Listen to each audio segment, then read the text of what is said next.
अस्सलाम वालेकुम, मैं हूं रज़वान अशरफ। इसराइल और अमेरिका के दरमियान जो इस वक्त जंग हो रही है वो दिन ब दिन बढ़ती जा रही है और उसके अंदर एक्सपेंशन होती जा रही है।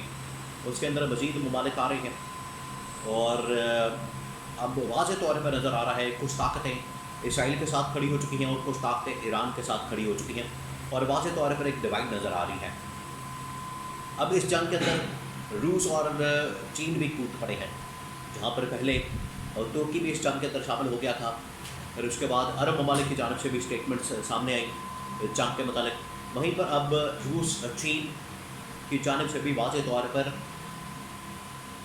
इस बारे में बयान सामने आ चुके हैं। दूसरी जानब अमरीकी सदर डोनाल्ड ट्रंप भी इस जंग के अंदर कूद पड़े हैं। जहाँ तक ईरान की बात है तो ईरान की हिमायत के लिए आज भी आलम इस्लाम के अंदर एक ऐसे लीडर की कमी महसूस हो रही है जो कि आलमी ताकतों को ललकार सके, इंटरनेशनल ताकतों को ललकार सके। और ये जो इंटरनेशनल ताकतें हैं जो कि इस्लाम के ख़िलाफ़, इस्लामी ताकतों के ख़िलाफ़ बरसर फ़ख़ार है, उनको ललकार सके। आज भी एक ऐसे लीडर की कमी महसूस होती है। लेकिन जो आज पाकिस्तान के अंदर गवर्नमेंट मौजूद है, हुकूमत मौजूद है, इनको समझ नहीं आ रही। आज इसराइल की जानब से पाकिस्तान के ऊपर भी हमले की बात होती है कि पाकिस्तान के ऊपर भी हमला कर दिया जाएगा, पाकिस्तान के ऊपर भी अटैक कर दिया जाएगा। तो कोई समझ नहीं आती कि उसका किस तरह से जवाब दिया जाए, काउंटर किया जाए। अब जो पाकिस्तान के ऊपर हमला करने की बात हुई, इसके जवाब में इसहाक डार ने सेनेट के अंदर तकरीर की स्पीच की। उसकी भी कुछ इन्फॉर्मेशन मैं आपके साथ शेयर करता हूँ।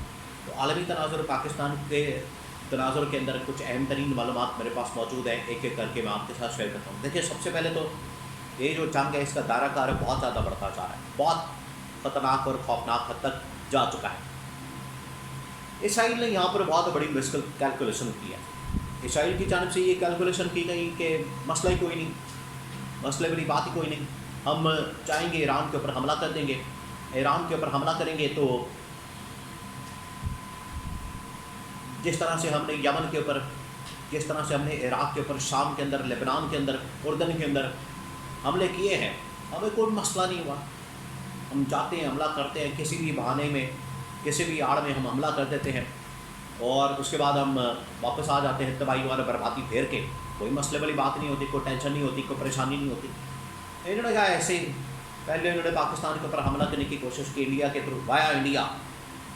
अब इन्होंने ईरान के ऊपर डायरेक्ट हमला किया, लेकिन पाकिस्तान ने भी तगड़ा जवाब दिया और अब ईरान की जानब से भी तगड़ा जवाब दिया। ईरान क्योंकि खड़ा हो गया, जिस दिन पाकिस्तान ने जवाब दिया था ठीक आधे घंटे बाद सीज़फायर हो गया, लेकिन ईरान ने जवाब दिया है तो अब तकरीबन 4-5 दिन हो गए लड़ाई बिल्कुल आमने सामने, और आपस में ड्रोन से हमला, मिसाइलों से हमला, और मामलात जो हैं अब न्यूक्लियर हमलों की तरफ जा रहे हैं, एटमी हमलों की तरफ जा रहे हैं। अब इसमें वाज़ेह तौर पर नज़र आ रहा है कि ईरान डट गया, जिसकी वजह से ईरान के साथ कुछ ताकतें खड़ी हो चुकी हैं। पहले इसराइल के साथ मैं आपको बता दूं कि कौन कौन खड़ा है। अमेरिकी सदर डोनाल्ड ट्रंप अब खुल कर सामने आ गए। उन्होंने कहा कि अब हम इसराइल के दिफा करेंगे, इसराइल के दिफा को हम बिल्कुल समझते हैं, उसका हक़ है, हम उसके हक़ में खड़े होंगे, हम उसके लिए आवाज़ उठाएँगे, और अगर इसराइल के ऊपर हमला होगा तो फिर हम भी इसराइल के साथ मिलकर उस मुल्क के ऊपर हमला कर देंगे। ये अब अमेरिका ने इस बारे में, अमेरिकी सदर ने वाज़ेह तौर पर बता दिया। G7 मीटिंग के लिए उसने जाना था कनाडा के अंदर, तो वहाँ पर जाने से पहले उसने जो साथियों के साथ बात की तो उसके अंदर वाज़ेह तौर पर बता दिया कि हम इसराइल के साथ खड़े हैं। वापसी के ऊपर एक तो मीटिंग उसको बड़ी जल्दी ख़त्म करना पड़ी डोनाल्ड ट्रंप को। उसने कहा कि मैं अमेरिका वापस जा रहा हूँ, और अमेरिका वापस जाते हुए उसने कहा कि मैं यहाँ ये करूँगा कि मैं वहाँ पर एक मीटिंग कॉल कर रहा हूँ, वहाँ पर हम पॉलिसी स्टेटमेंट देंगे, वहाँ पर हम पॉलिसी वाज़ेह करेंगे कि हमने अब ईरान के साथ करना क्या है, सीज़फायर करना है, जंगबंदी करनी है, या हमने कोई और ऑप्शन इस्तेमाल करना है। जिसकी वजह से उसने पैनिक फैलाने के लिए, क्योस फैलाने के लिए, अफरा तफरी फैलाने के लिए एक स्टेटमेंट जारी की, जिसके अंदर उन्होंने कहा कि तेहरान को हम कहते हैं कि खाली कर दें। तो ये अब अमेरिका तो बिल्कुल वाज़ेह हो गया कि ये इसराइल के साथ खड़ा। अब आ जाए ईरान की साइड के ऊपर कौन कौन है। ایران کی سائڈ کے اوپر آج روس بھی کھڑا ہو گیا، چین بھی کھڑا ہو گیا.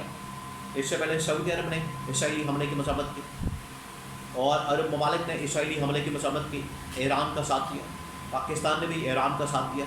اب چین اور روس بھی سامنے آ گئے، اور چین اور روس اس بات کو محسوس کر رہے ہیں کہ اگر یہ ایران کے اوپر حملہ ہوا ہے تو اس کا مطلب ہے کہ اسلام کے اوپر حملہ ہوا ہے، ایک اسلامی طاقت کے اوپر حملہ ہوا ہے، ایک اسلامی ملک کے اوپر حملہ ہوا ہے. تو اس میں چاہیے یہ کہ جو اسلامی ریاست ہے، اسلامی حکومتیں ہیں، اسلامی ممالک ہیں، ریاستیں ہیں، وہ ایران کے ساتھ کھڑی ہوں. روس نے کہا کہ ہم بھی ایران کے ساتھ کھڑے ہیں، چائنا نے کہا کہ ہم بھی ایران کے ساتھ کھڑے ہیں. لیکن اگر پورا عالم اسلام ایک ہو کے اس وقت ایران کے ساتھ کھڑا ہو جائے تو اس کی جرت نہیں ہوگی اسرائیل کی یا امریکہ کی تو وہ ایران کے اوپر حملہ کر دے یا کسی بھی اسلامی ملک کے اوپر کسی انچ کے اوپر حملہ کر سکے. یہ انہوں نے کہا. انہوں نے کہا دبنگ انداز میں عمران خان کی طرح. عمران خان سے کتنی بار سوال کیا گیا اس بارے میں کہ اسرائیل کو تسلیم کریں، تعلقات کو بحال کریں، معاملات کو ٹھیک کریں، بہتر کریں، چیزوں کو نارمل کریں. لیکن اسرائیل باز نہیں آتا، اسرائیل حملے کرتا ہے، آگے سے آنکھیں دکھاتا ہے. پھر عمران خان نے جو دو ٹوک جواب دیا، اس کے بعد یہ اسرائیل نے اب دوبارہ سے پاکستان کے اوپر حملے کی باتیں شروع کر دی ہیں. اسرائیل یہ کہہ رہا ہے کہ ہم پاکستان کے اوپر حملہ کر دیں گے، پاکستان کے اوپر اٹیک کریں گے. تو وہ حملہ کرنے کی، اٹیک کرنے کی بات کر رہا ہے، لیکن پاکستان کوئی رسپانس نہیں دے رہا. حکومت بالکل یہاں پر پریشان ہے، ان کو سمجھ نہیں آ رہی کہ اگر اسرائیل کے خلاف ہم نے بات کر دی، اسرائیل کی مخالفت کر دی تو یہ نہ ہماری جائیدادیں، پراپرٹیاں، بینک بیلنس بالکل بند ہو جائیں، ہم پھنس جائیں. ان کو اپنی فکر پڑی ہوئی ہے. تو یہاں پر عمران خان جیسا لیڈر آج اس کا کمی کو شدید محسوس کیا جاتا ہے. عمران خان جیسا لیڈر ہوتا آنکھوں میں آنکھیں ڈال کے بات کرتا اور امریکہ کا بھی جواب دیتا، اسرائیل کو بھی جواب دیتا اور پورے عالم اسلام کو لیڈ کرنا. یہ وہ وقت ہے. آج روس اور چین کی جانب سے ڈیمانڈ کی جا رہی ہے کہ محمد بن سلمان کھڑا نہیں ہو سکتا، محمد بن سلمان کی جانب سے یہ بات نہیں اٹھ سکتی، تو کم از کم عمران خان کو باہر نکالے تاکہ وہ ان کا جواب دے اور ان کو بتائے کہ آپ نے یہ جو حملہ کیا ہے یہ غلط کیا، ناجائز ہے، اور اس سے آپ نے عالمی قوانین کی دھجیاں اڑائی ہیں، انسانی حقوق کی دھجیاں اڑائی ہیں. یہ ان کو کرنا چاہیے تھا، لیکن انہوں نے نہیں کیا.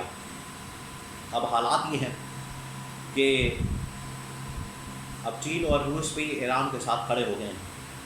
اب اسرائیل اور امریکہ کو گھٹنے ٹیکنے پڑیں گے. جہاں تک پاکستان کی اسٹیبلشمنٹ کی بات ہے، پاکستان کی اسٹیبلشمنٹ حکومت کے اوپر شدید برہم ہے کہ آپ نے کسی اسٹیج کے اوپر پاکستان کا مقدمہ نہیں لڑا یا عالم اسلام کا مقدمہ نہیں لڑا. یہی موقع ہوتا ہے، یہی ٹائم ہوتا ہے، یہی وقت ہوتا ہے کہ جب عالم اسلام کا مقدمہ لڑ کے پاکستان اپنی پوزیشن کو بہتر کر سکتا ہے. لیکن جب بھی کوئی ایسا موقع ہے، شہباز شریف، یہ حکومت، نون لیگ، پیپلز پارٹی غائب ہو جاتے ہیں. آج کہیں وہ کمیٹیاں بنانا اور ڈیلیگیشن جانا اور ملاقاتیں کرنا، تو چاہے اسرائیل کے خلاف ڈیلیگیشن بھیجیں، بات کریں، ملاقاتیں کریں، نہیں کریں گے. ان کے اپنے ذاتی مفادات ہیں. عمران خان کی طرح نہیں، تو ٹوک انداز میں جواب دیں.